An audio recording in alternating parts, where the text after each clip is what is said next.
These donuts are made with our versatile raised A mix.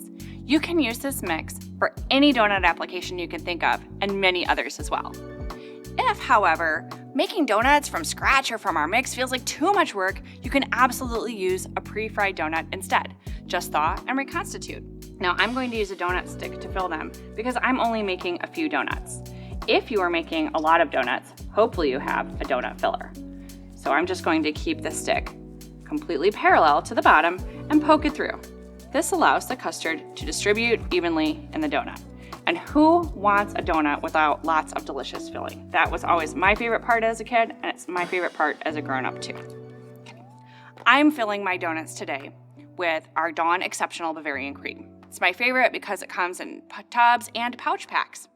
But you can use whatever Dawn vanilla custard you like.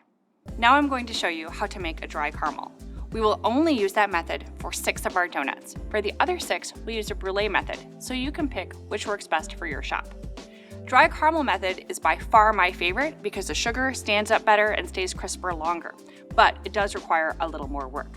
So you'll notice in front of me, I have a burner, a pan, a heat-resistant spoon. You could use this kind or wood, either one works great.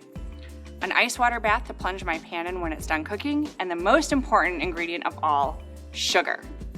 Sugar caramelizes between 325 and 350 degrees. That's all caramel is. Cane sugar works the best for doing caramel or sugar work. Beet sugar will work, cane is best, and your Dawn sales rep will be able to get it for you. We're gonna turn the burner on all the way up. We like to have a pan that is screaming hot. Okay. Pan is hot, the sugar goes in all at once. Now, you may have made a wet method caramel before, and in that one, you can never stir it or it'll crystallize. That is not the case with dry caramel. Dry caramel is faster, and so we go ahead and stir. What we're looking for as we stir the sugar is we're looking for it to melt. So I'm gonna give it just a minute to heat up, and then I'll start stirring it again. As you stir, you will notice little clumps forming. It's important to break those clumps up with your spoon. This is why we like a heat-resistant spoon or a wooden spoon, because they can crush the lumps more easily. As the sugar melts, it will slowly heat. Once it hits around 320 degrees, 20 to 25, it will start to caramelize.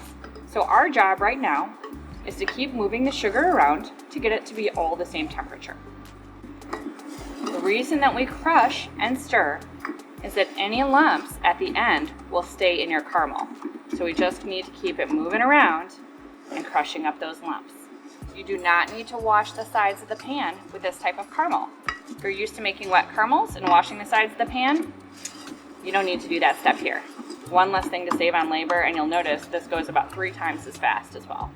If you start to caramelize before you're done melting, that's okay. You may just need to bring the pan on and off the heat a little bit to slow down the cooking. We want to melt all of these chunks, and we don't want to burn.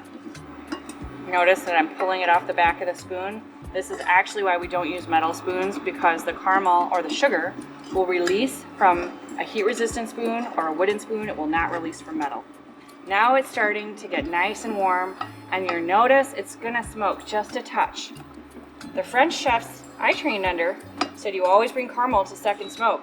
And that's why their caramel is always so much darker than ours is here in the States. It's how they're trained.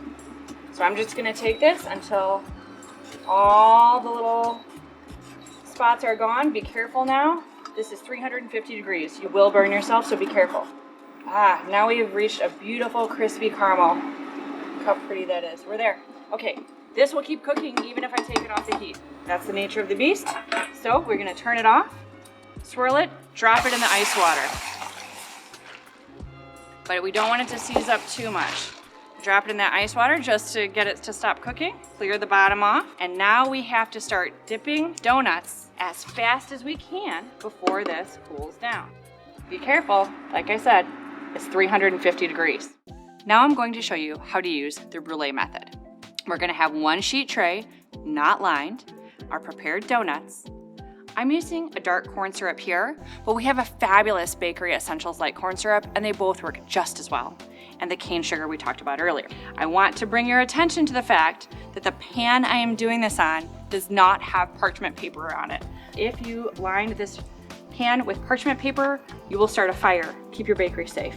So we're going to gently brush the top of the donut with the corn syrup. Not enough to really get it all over the place, but enough to moisten it up. Now we have tested this recipe several times without doing this step, and the sugar just never comes out right. Now we're gonna dip it in our cane sugar. We wanna have a nice clean top. Then we play with fire. We light our torch, and we're gonna go ahead and caramelize our donut. So I'm gonna move the flame around in little circles in an even pattern and come back around as I caramelize it. So I wanna caramelize it slowly, just like I did in that pan. So little circles all the way around until I start to get a nice, rich caramel. Almost there. Oh, here we go. You can see it coming. All right, and now this has been the Brulee method. So I stop. It'll stop cooking in just a moment. Don't move it until it's stopped steaming, because again, this is very, very hot. If you see the picture on dawnfoods.com with my recipe, I use this method up here. There's absolutely nothing wrong with this method here. Know that when you make the creme brulee donuts, the crispy caramel will last in your bakery case for the day. It will not last overnight. So make it in the morning for same day. At the end of the day, we're all done. But it will last for several hours in your case. You'll be good to go.